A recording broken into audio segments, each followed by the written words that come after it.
A minha proposta hoje aqui é de uma reflexão. Uma reflexão porque na academia, na faculdade, nas pós-graduações, nós não temos cultura de estudar a ciência penal total. Forma-se hoje o profissional do direito pura e simplesmente com a ideia ou a concepção de dogmática penal. A gente estuda o Código Penal, legislação penal extravagante, estuda o processo penal, mas não pensa na ciência penal total, que é muito mais do que a dogmática penal. Inclui necessariamente uma discussão séria sobre política criminal, apesar de ser paradoxal, a gente conversava pouco aqui no Brasil, todo mundo é especialista em segurança pública, ou pelo menos palpita sobre segurança pública. Vide o fato ou a circunstância de que o pai do direito penal da sociedade, sempre rendo essa homenagem a ele, se chama José Luiz da Atena. Há alguns coadjuvantes da imprensa tentando exercer esse papel, mas o da Atena é o protagonista disso. E, de alguma forma, a gente deixa de discutir política criminal, e mais do que a dogmática e a política criminal, a gente não discute também criminologia. A criminologia, que é uma ciência, por excelência, preventiva, que busca identificar causas determinantes de criminalidade, perfil psicossocial de um criminoso, de uma vítima, identificar quais nós determinantes de um fenômeno chamado por acaso de crime, que permitiriam à sociedade, ao Estado, e não só ao governo do Estado, porque segurança pública não é só uma política ou de governo federal ou de governo estadual, é também uma política municipal e a gente nem identifica isso. Mas identificando nós, determinantes de criminalidade, adotar soluções com menos custo social. É difícil entender a história, diz o Bertrand Russell, quando a gente vive a história. E essa geração, ou essa nossa geração, essas várias gerações, estão vivendo uma profunda revolução. Tem muito sociólogo e muito filósofo, muito sério desse nosso tempo, que diz que esse momento que a gente está vivenciando ou vivendo, ele é, em termos de humanidade, de relevância para a humanidade, equivalente à invenção da roda. É difícil entender a história quando a gente vive a história, porque os valores anteriores não perderam completamente sua força, e os novos valores não têm, por vezes, força por si sós para perdurar. Quando você vive a zona cinzenta ou a mistura, você não consegue identificar o quadrante da história. O iPad da minha infância se chamava Aquaplay. Quem tem mais de 35 anos sabe o que é Aquaplay. Quem é mais novo, quando olhar o que é o Aquaplay, vai falar assim, meu Deus, que brinquedo tosco. Parece do tempo das cavernas falar do Aquaplay. Mas olha como o tempo, para essa geração, ele é avassalador. Eu faço uma pergunta, ninguém precisa responder aqui, só pensem sozinho, porque todo mundo fica constrangido com essa pergunta. Quem aqui tem Orkut? O sujeito tem vergonha de dizer isso. Porque parece que ele é tão antigo quanto o Aquaplay. E o Orkut morreu como tecnologia ou como ferramenta de comunicação em rede há 4 anos. E ele parece tão antigo quanto o Aquaplay. O tempo para a sociedade da tecnologia, da informação e da comunicação instantânea é um outro padrão de tempo. Eu elenquei e relacionei aqui alguns itens que eu acho fundamentais, e eu não quero aqui, sinceramente, que todo mundo concorde com isso que eu vou dizer. Porque a unanimidade é a morte ou o atestado de óbito do pensamento. Mas a minha tese fica mais forte com a sua antítese. Eu acho que é preciso aqui, num fórum como esse, refletir sobre o nosso compromisso e por que uma pauta como criminologia por uma sociedade um pouquinho mais saudável. Qual é o retrato da política criminal contemporânea? Como que a gente pode, de alguma forma, mais ou menos ou razoavelmente didática, pensar qual é a política criminal desse nosso tempo? Número 1, burguesia no banco dos réus. O direito penal clássico, de inspiração iluminista, foi pensado e projetado de uma forma seletiva para proteger a burguesia. Aquilo que a gente sempre ouviu, quem vai para a cadeia é pobre. Sempre foi assim no Brasil. Só que a gente está vivendo uma grande transição.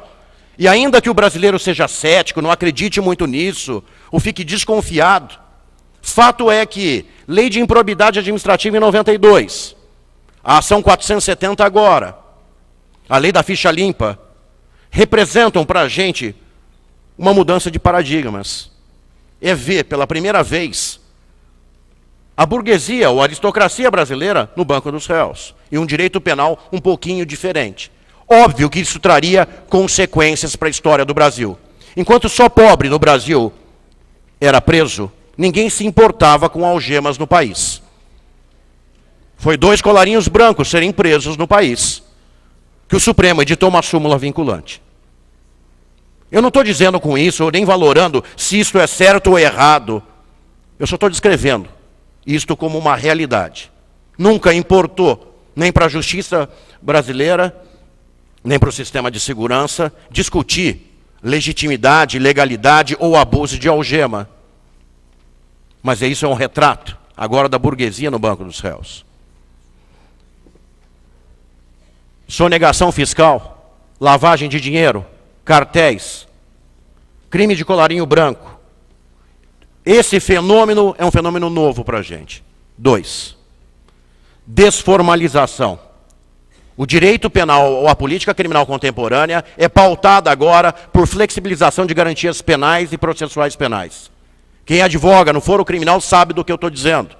Chega na audiência preliminar da Lei 9.099 e o sujeito, vulgo autor dos fatos, sem contraditório, sem ampla defesa, que pressupõe a autodefesa, que é o interrogatório, e a defesa técnica, sem devido processo legal, é submetido a uma pena em troca do encurtamento do processo. Nós transformamos a lei brasileira, que era pautada pela deusa da justiça, e colocamos no lugar o utilitarismo americano do deus Hermes do comércio, onde todo mundo começa a fazer uma análise de custo-benefício. É uma reflexão que eu acho que é importante para a história nossa. Os Estados Unidos têm 100 anos de tradição disso. Tem estatísticas seríssimas de que a maioria das pessoas que negociam com o Ministério Público americano uma pena menor, a chamada plea bargaining, a maioria maciça é de negros e latinos.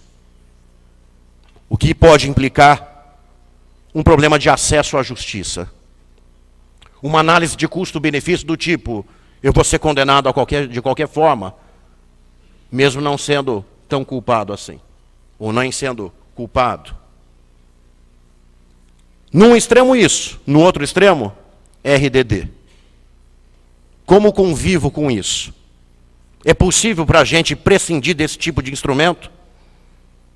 Terceiro, caos normativo, ou hipertrofia legislativa. Ensina-se assim no primeiro ano da faculdade de Direito. O direito penal deve ser fragmentário, subsidiário, a última ratio. O direito penal deve ser excepcional. Esse discurso, desculpa, só vale para a academia. Porque a prática legislativa é completamente diferente disso. No Brasil, direito penal é sola ratio, é a única instância. Porque as demais formas de controle social, da família, da religião, da escola, não cumprem seu papel. E aí a gente apela sistematicamente para que o direito penal resolva os nossos problemas. Dá trabalho educar filho. E a educação dentro de casa é o processo de socialização primário do ser humano. É a formação de um cidadão e de um homem. Cada tapa na bunda, cada apito da mãe, faz com que o menino não precise conhecer, por exemplo, um artigo do Código Penal. Nós somos um país que produzimos poucas leis penais.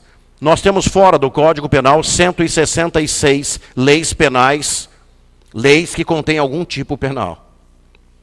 Desde 88, nós formatamos aproximadamente 800 novos crimes no Brasil, entre figuras simples, privilegiadas ou qualificadas. Isso é direito penal fragmentário? Não, isso é caos normativo. E a gente faz isso de uma forma assistemática, de uma forma descodificada, perdendo a essência da valoração e da ponderação dos bens jurídicos. Quando eu olho para o crime de ameaça do Código Penal, ele foi formatado em 40, quando sequer tinha arma de fogo na mão da população. O crime de ameaça fora do ambiente da violência de gênero ou âmbito doméstico, é um paradoxo, não permite a prisão preventiva. É preciso que o sujeito tente matar alguém para que o Estado consiga segregá-lo. Porque fora do âmbito doméstico, o crime de ameaça não teve a pena adequada ao seu tempo. Isso é um sinal de como se produz lei penal no Brasil de uma forma descodificada, sem a harmonia do sistema, sem adequada ponderação e valoração dos bens e criminalizando em excesso. Quarto, explosão carcerária, sem a contraprestação do Estado. O que eu quero dizer com isso? 95% da população carcerária do Estado de São Paulo, que é a maior da América Latina, depois da Cidade do México, é de traficantes de droga, assaltantes ou latrocidas e homicidas. Eu sei que eu estou na casa da justiça, dos advogados, mas se a gente puder fazer com que essa pauta não tenha a ver com o ambiente nosso, do foro, do dia a dia, faça uma reflexão como cidadão, como cidadã. Para cada 10 pessoas que a gente pergunta, 9 vão dizer, eu quero traficante preso, eu quero latrocida preso, eu quero um homicida preso. Nós temos aproximadamente 215 mil presos no estado de São Paulo. Nós temos um déficit de vagas de mais ou menos 80 mil vagas, um pouco mais. Nós temos mais de 100 mil mandados de prisão pendentes de cumprimento. E tem um detalhe nessa história. Preso não vota.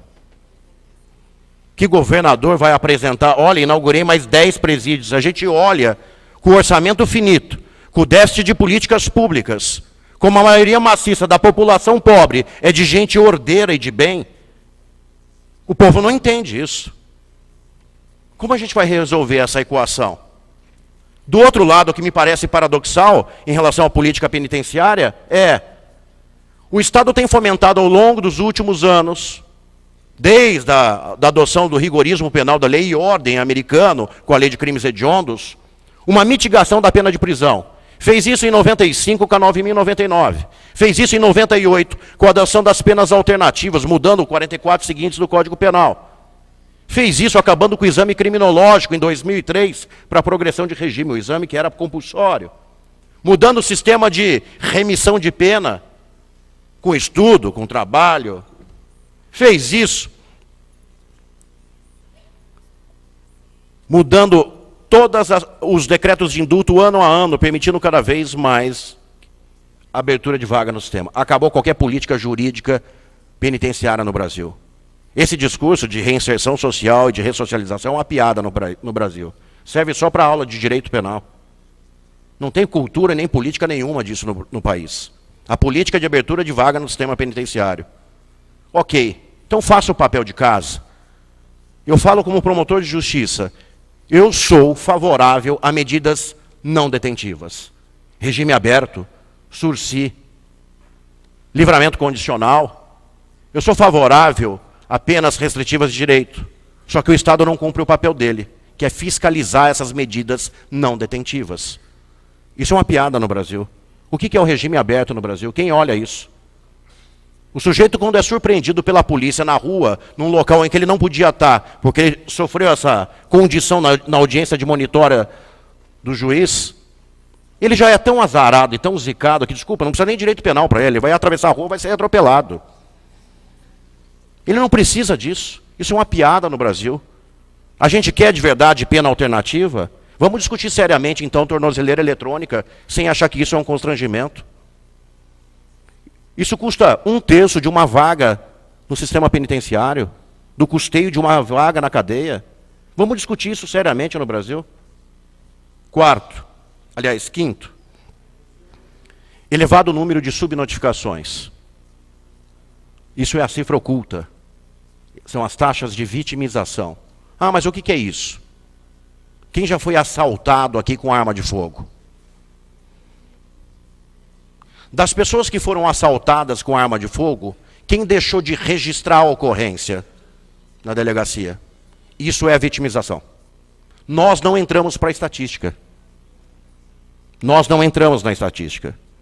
E é importante a gente saber disso. A última pesquisa feita de vitimização por um Instituto de Minas Gerais, em São Paulo, sobre taxa de roubo, mostra que a taxa de vitimização do roubo em São Paulo é em torno de 30%.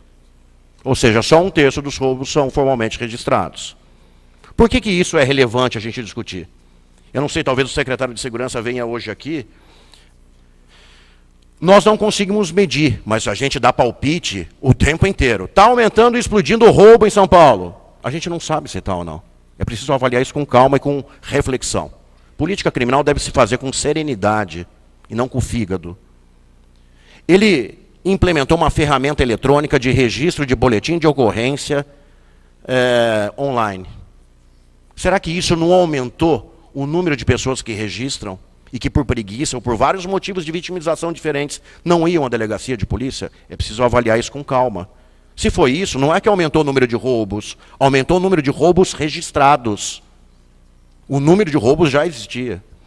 Talvez nesse patamar, não sei. Mas é preciso a gente discutir isso seriamente.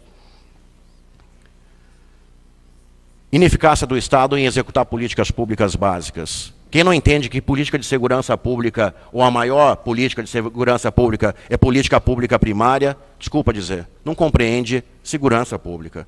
A gente tratou sempre isso de uma forma isolada, como se fosse uma ilha. E a gente dizia isso, é preciso uma visão multidisciplinar. Será que ninguém enxergou ainda que o menino que não tem uma política básica que devia ter desde o século XIX no país, a gente vai fazer brilhantes estádios de futebol, a gente vai fazer Olimpíadas no Rio de Janeiro, e a gente não cumpre uma pauta do século retrasado, que é saneamento básico, tratamento de esgoto. Aí o menino é criado numa água suja e pega uma doença. Aí o desenvolvimento dele, cognitivo, é mais lento. Ele chega na escola com tempo de latência diferenciado. Ele tem dificuldade de aprendizado. Ele troca as letras. Ele é objeto de bullying, tira um sarro dentro da escola. Ele vive alienação parental. Os pais estão separados. Ele não tem a referência e um exemplo e um modelo a seguir. Esse moleque, que foi esquecido e que começa ali no esgoto, se mira no malandrão perto da casa dele como um exemplo de ele se sentir incluído, igual aos outros. Aí esse rapaz bate na cintura e fala assim, tá aqui ó, um cano para você. E dá uma arma de fogo para ele. Eu não estou dizendo que a gente não tem que combater o crime de roubo e latrocínio. Eu só estou dizendo que mais do que uma postura reativa, é preciso que não só o Estado, mas toda a comunidade se sinta responsável por uma política preventiva de segurança pública. E entenda, e se sinta responsável de querer saber quais são as causas determinantes de criminalidade. Revolução tecnológica da comunicação. Oitavo, isso é avassalador. Há um ano atrás, teve no Rio Grande do Sul, Santa Maria. No dia seguinte a Santa Maria, inúmeras danceterias que não tinham alvará há um século começaram a ser fechados. 2 dias depois, lacrados. 3 dias depois, multados. 6 meses depois, voltou tudo como era antes. E a gente espera a próxima desgraça. É assim que a gente age no Brasil. Não precisa ser evidente no Brasil para dizer que todo mês de janeiro morre alguém soterrado em enchente em Angra dos Reis. Todo ano. Todo mundo sabe disso. Mas sabe por que a gente é assim? Quem foi vítima de roubo entende isso que eu estou dizendo.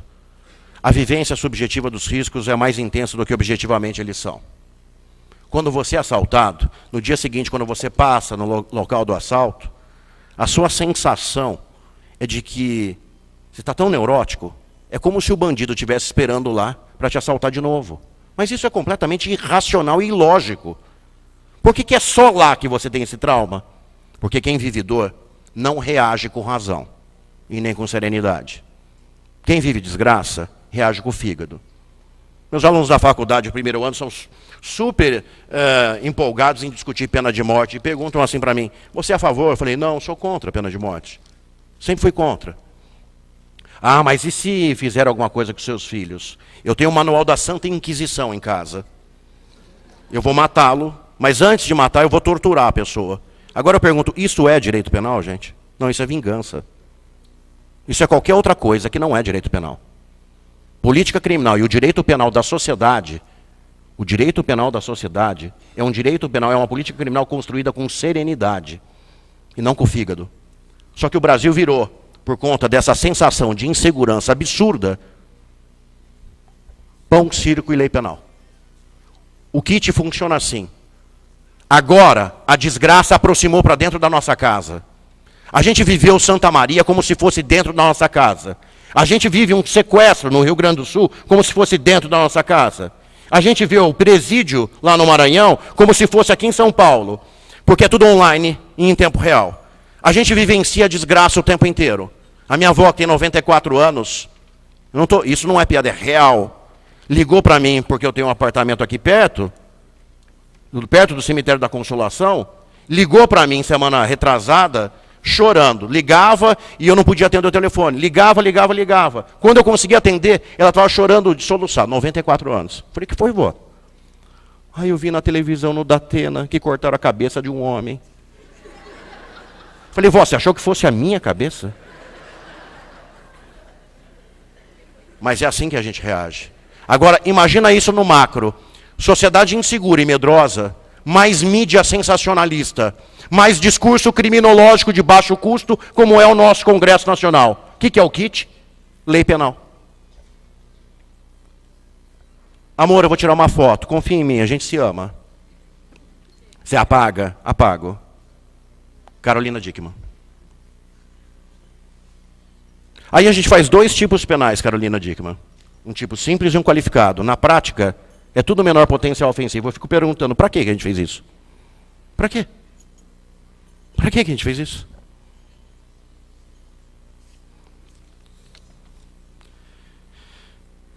Nono, gestão de justiça e de segurança pública sob a forma de ilhas. Durante muito tempo no Brasil, e eu queria aproveitar um ensejo de cumprimentar o Dr. Arles, porque, apesar de eu estar ausente, eu integro como consultor a Comissão de Segurança da Ordem dos Advogados do Brasil, sendo promotor de justiça. Eu acho isso tão fantástico. Eu sou casado com a advocacia, minha esposa é advogada, mas eu acho isso tão fantástico, essa ideia, porque isto é um novo paradigma. Pode ser ainda uma ideia embrionária, ela pode voar, mas a ideia de colocar na mesma mesa, fora do ambiente forense, gente, fora da dialética do fórum, quando você discute pautas preventivas, não tem o advogado ou o defensor contra o promotor, contra o juiz, não tem isso. É todo mundo pensando a mesma causa, antes da profissão. É todo mundo pensando num outro ambiente, pautas preventivas. Acaba aquela coisa pequena da dialética do fórum, de disputinha, que são coisas infantis e pueris. Mas essa concepção, eu vou dizer assim, é uma das coisas mais fantásticas que eu vi nos últimos tempos. Eu insisto, pode até ser embrionária, ainda não ter se tornado o potencial do que ela tem para se tornar, mas eu não canso de dizer, todas as vezes que eu posso, fora mesmo da Ordem dos Advogados, assim, como é feliz essa iniciativa. A história das instituições de justiça e de segurança no país é trabalhar sob a forma de ilhas. Antigamente era o seguinte, o monopólio tem poder quem tem papelzinho guardado com informação. Desculpa dizer. Nós estamos na época da revolução tecnológica. Hoje é tudo transparente. Não dá mais para você ficar guardando os dados para você de criminalidade e esconder. É preciso que todos esses personagens de justiça e de segurança se debrucem sobre aquilo. Não dá mais para aquela piada do Tropa de Elite dizer é afogamento com um tiro na nuca. Não dá mais para trabalhar o mundo desse jeito. Não dá. É preciso que a gente se sinta todo mundo responsável por esse processo, cada um com a sua parcela de responsabilidade. A gente junta dado. Nós temos hoje no Brasil gigantescos pré-sais sociológicos. Nós temos dados e estatística e informação em inúmeros bancos de dados e informação. O que a gente está fazendo com isso? Como a gente pode trabalhar isso para direcionar políticas criminais efetivas e preventivas? E o último ponto do que eu queria falar, para esse retrato. Nós reconhecemos, finalmente, que existe crime organizado dentro do sistema penitenciário. Que estava virando piada já. Nós reconhecemos que existe. E ao fazer esse reconhecimento, ao Estado ao reconhecer que existe, dá um primeiro passo importante. Porque quando você nega, a sua estratégia de combate é uma. Quando você aceita as claras, você muda a estratégia.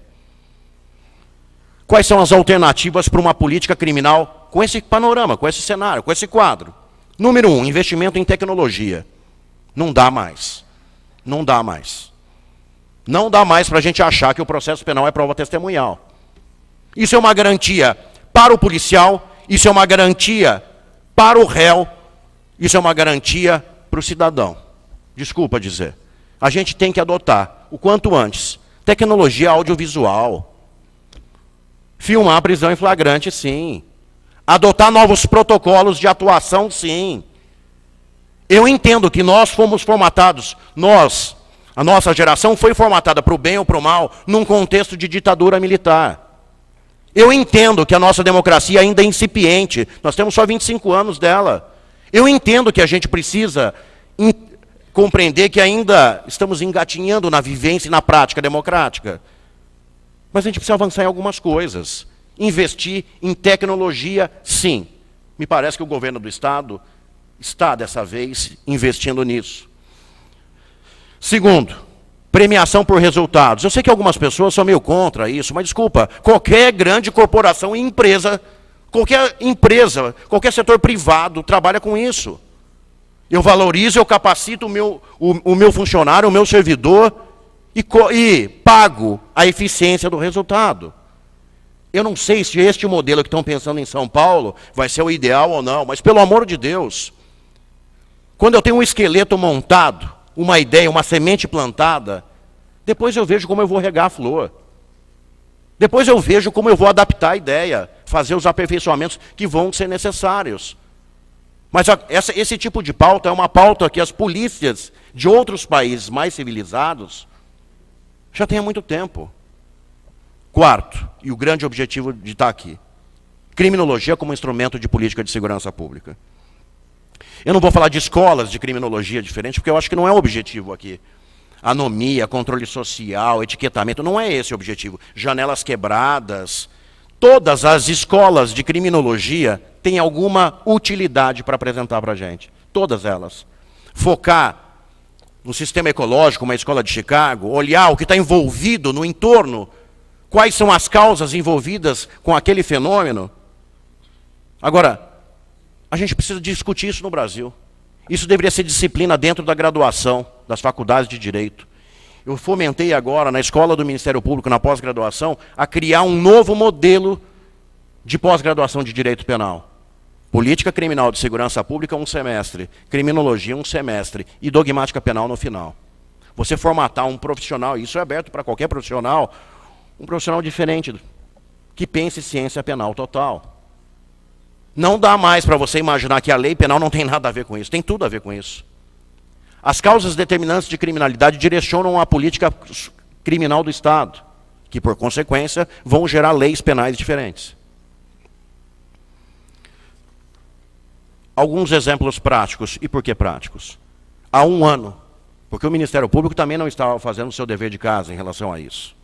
Há 1 ano, na gestão do Dr. Márcio Fernando Elias Rosa, Procurador-Geral de Justiça, a gente inaugurou um núcleo de criminologia dentro da instituição. A gente correu o ano passado inteiro, fomentando nos promotores de justiça uma atuação também preventiva. O promotor não pode deixar de continuar fazendo o repressivo, processando, etc., excepcionalmente investigando. Ele não vai deixar de fazer isso. Mas imaginar uma atuação diferenciada. E eu trouxe aqui alguns modelos e alguns exemplos para contar. Alguns singelos, porque o nosso projeto está ainda engatinhando. Um deles é segurança viária. Ah, mas que segurança viária? O povo quer saber de latrocínio e roubo. Segurança viária. Segundo o índice de morte no país. Por que segurança viária? Porque a segurança viária ela tem um custo que a gente não imagina. Em primeiro lugar, qual é o custo de saúde para o Sistema Único de Saúde? Quantos leitos de UTI são ocupados quando eu tenho um acidente? 2, qual é o custo de um acidentado para a Previdência Social? A gente nem mede isso. 3, qual é o custo disso para o policiamento ostensivo? Eu não sei se vocês sabem disso, e não é só o policiamento de trânsito, porque aciona-se 190, quem está mais próximo vai atender. O tempo médio em São Paulo de empenhamento, essa é a expressão técnica que a Polícia Militar usa, de atendimento de uma ocorrência entre chegar ao local, atender, e ser dispensada depois de sair da delegacia de polícia, o tempo médio é de 6 horas para cada acidente com vítima. São 6 horas que uma viatura está empenhada, deixando de fazer policiamento ostensivo. Isso não deveria ser uma pauta prioritária? Qual é o custo disso para uma família? Quanto custa a orfandade? Quanto custa para um menino crescer sem o pai? A gente nem mede isso. A gente não deveria se preocupar com isso? Bom, alguns exemplos.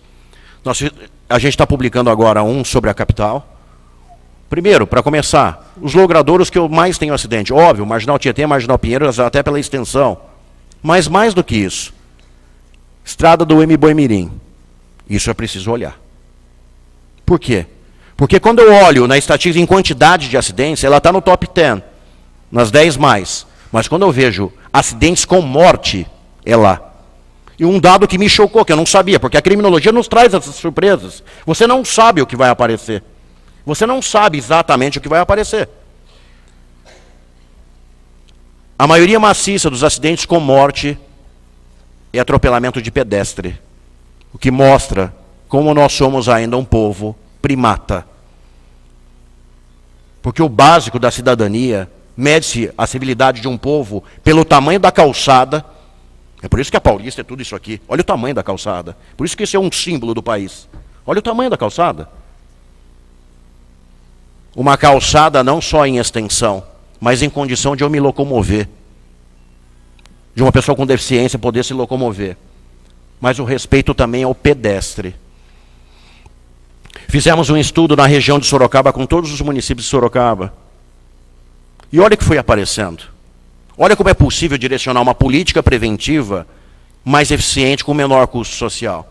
De todos os municípios da regional de Sorocaba, o município de Sorocaba registra sozinho, por um sistema que nós temos no Ministério Público, 60% dos acidentes com vítima. Falei, poxa, quer dizer, se o Ministério Público focar a atuação dele no município de Sorocaba, já vai ter um impacto gigantesco para a região? Vai. Nós descemos um nível, e aí a gente veio uma surpresa. 4 ruas de Sorocaba respondem por 55% dos acidentes. Aí sabe o que a gente está fazendo agora? Verificando o motivo. Porque várias das causas determinantes dessa criminalidade não tem nada a ver com o governo do estado de São Paulo. É sinalização viária, é um problema da pista que tem uma curva para o lado errado, é uma falta de semáforo, uma lombada, é a falta do policiamento ostensivo num bar, por exemplo, nas imediações de um bar onde o pessoal está embriagado e vai dirigir. Segundo, homicídios. Nós fizemos ano passado uma avaliação de homicídios aqui e que demonstrou 2 coisas importantes. Em primeiro lugar, autoria conhecida. Porque é ridícula a porcentagem de casos de homicídio que vão ao tribunal do júri com condenação no final. É ridículo no país. Na autoria conhecida, 70% dos homicídios na capital são praticados ou por ímpeto ou por vingança. E o mais incrível desse dado é que isso está uniforme na capital inteira. 60% dos crimes de homicídio estão ligados a réus primários, a cidadão que nunca praticou crime, que por motivo pequeno e fútil, por discussão besta de trânsito, por exemplo, acaba matando. Será que não é caso da gente fazer uma grande campanha, como já fez o Conselho Nacional do Ministério Público, do Conte até 10? Será que não é caso da gente identificar por que esse povo está tão intolerante, ou essas pessoas nessas localidades, e fazer uma campanha preventiva de tolerância, de respeito ao próximo, de consenso, de diálogo, de concessão? Agora, quando eu vou para os arquivamentos feitos pelo Ministério Público, vem um outro dado chocante, que é preciso a gente fazer uma reflexão crítica sobre isso. 70% dos arquivamentos de inquérito policial de homicídio são por autoria desconhecida por falta de prova. Um sintoma claríssimo de que a gente precisa equipar melhor a nossa Polícia Civil, porque ela não está conseguindo investigar crime de homicídio de autoria desconhecida, como era historicamente o DHPP. E por que isso? Nós fomos atrás de ver o perfil da vítima, porque o que mudou, que gerou a explosão carcerária, que é um fenômeno, um problema de saúde pública seríssimo, E que essa geração nossa vai ter que enfrentar isso mais cedo ou mais tarde. Crack. 90% da cadeia feminina hoje é de traficante de drogas. A FEBEM da década de 90 tinha 30% de infratores, menores infratores por tráfico. Hoje, quase 70%. A maioria do sistema penitenciário masculino é de tráfico de drogas. Antes a cocaína era uma droga de rico. A maconha era de estudante e de hippie. O crack não tem classe. O crack é de todo mundo. Eu tenho um primo que está preso por crack. Quando ele foi preso, na verdade não por crack, por assalto, né? Por roubo. Quando ele foi preso, meu tio me ligou. Falei, tio, eu sou promotor, não sou advogado. Quer que eu faça a denúncia? Sabe o que é mais triste? Sabe o que ele falou para mim? Sabe o que ele falou, Ernest? Se eu podia falar com o juiz para dar uma pena maior. Porque ele não aguentava mais. Esse é um problema seríssimo. Ele já foi internado 19 vezes. Isso é um problema seríssimo. Eu não sei como a gente vai enfrentar isso, mas a gente precisa enfrentar, debater. Eu não acredito em soluções simples para problemas complexos. Mas a gente precisa discutir um pouco isso. Precisa discutir. Esse é um problema que mudou o sistema carcerário. Isso influencia. Desculpa, nós fizemos uma besteira na Constituição Federal. Nós tacamos tráfico de drogas lá, como cláusula pétrea, no artigo 5º, como crime equiparado a hediondo. Não tivesse feito isso, a gente mudava o rol de crimes hediondos mudando a lei. Era simples. Agora não dá para mexer na Constituição Federal. O que a gente faz? A gente gerou uma explosão carcerária por conta disso, por conta desse fenômeno, que não tem saída. O que a gente faz? Sabe o que é o pior de tudo? É que algumas pessoas questionam. Ah, mas isso aqui é pequena quantidade de droga. Eu entendo você questionar isso. Acho razoável até você questionar isso. E eu posso não concordar, mesmo respeitando. Só que o mesmo remédio que a gente dá para o tráfico de drogas, vira para o estuprador, gente. Vira para o latrocida. Porque quando a gente fica interpretando e mexendo na lei de crimes hediondos, para tentar diminuir a explosão carcerária, por conta do tráfico de drogas, a gente mexe no latrocínio. A gente mexe em outros crimes que, pelo amor de Deus, não tem quem defenda isso. Não no caso forense, do dia a dia. Não tem quem defenda que isso é repugnante. Não tem. Violência de gênero. Violência doméstica. É engraçado a gente falar isso do país, né? Tem um amigo meu que foi para a Suíça, e foi com um suíço, estava tendo processo eleitoral na Suíça, e ele, com o intérprete, dizia, isso aqui é eleição? E o suíço, é eleição. Aquilo ali são urnas? São urnas de votação. Onde estão os mesários? Aí o suíço não entendeu. Aí esse meu amigo explicou. Aí ele falou, não tem mesário aqui. Onde estão os fiscais? O rapaz suíço não entendeu. Aí explicou. Não tem fiscais aqui. Aí meu amigo perguntou para ele, e se o cara entrar lá e votar 2 vezes? O suíço olhou para ele e falou assim, quem faria isso?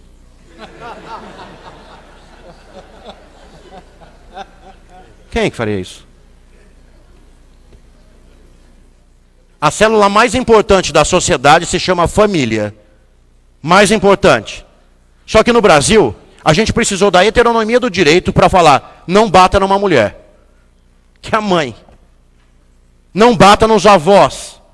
Estatuto do idoso. Não maltrate os filhos, que são a infância e juventude. É impressionante o país. Daqui a 50 anos, se Deus quiser, vão olhar para trás e dizer assim, nossa, olha que povo ridículo e medíocre, eles tinham a Lei Maria da Penha. Essa lei tem que ter prazo de validade. Agora, eu vou dar um dado importante que eu acho que a gente tem que discutir em São Paulo. Por que alguns distritos policiais têm muito registro de ocorrência? E por que outros não têm nada?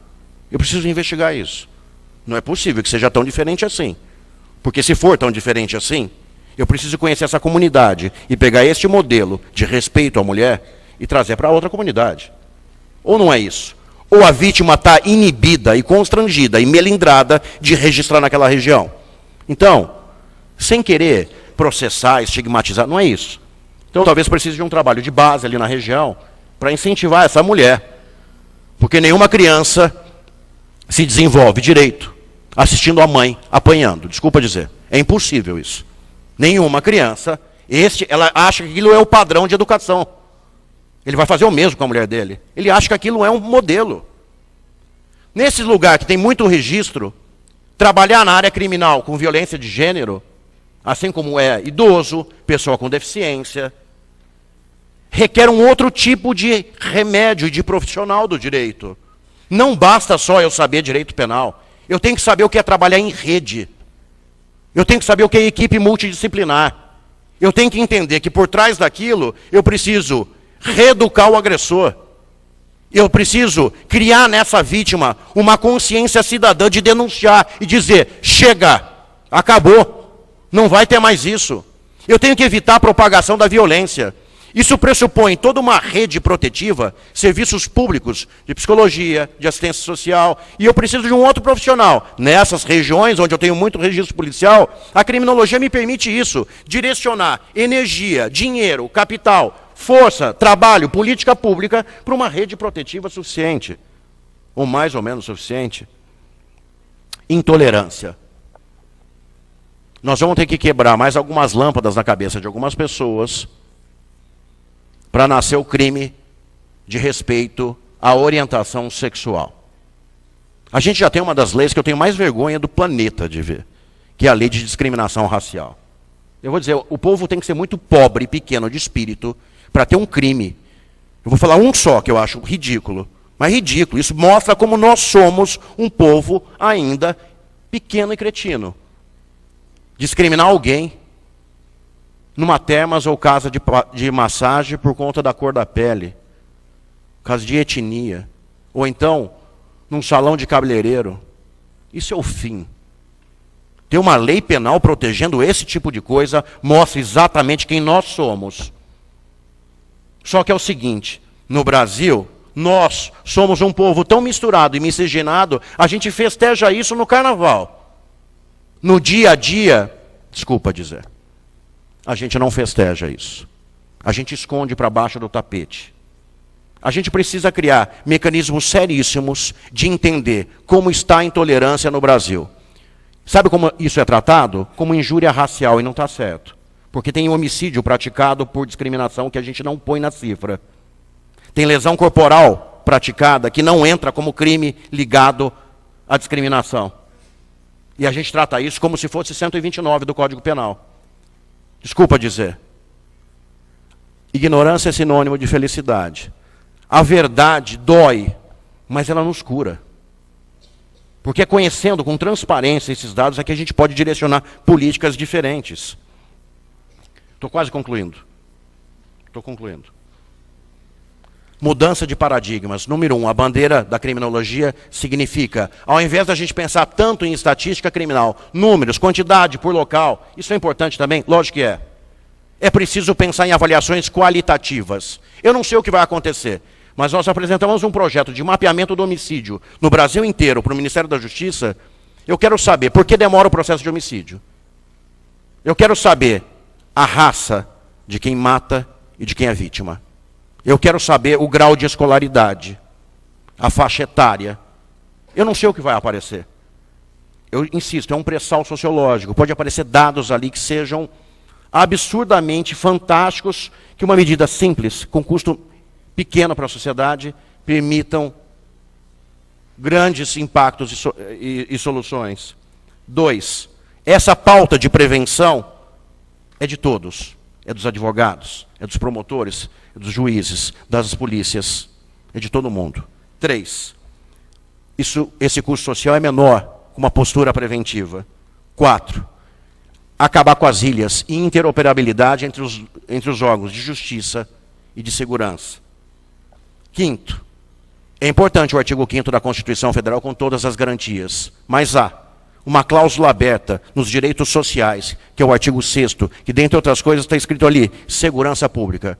Essa cláusula aberta, que nunca foi escrita, é uma pauta de todo mundo. Ela não é só do Datena e ela não é só do governo do Estado, ela é de todo mundo. Eu vou concluir só fazendo uma reflexão. Ninguém pega o lixo que está dentro do carro e quando entra na garagem de casa, despeja o lixo na garagem. Ninguém faz isso. Mas a gente faz isso na rua. Mas a gente faz isso na praça.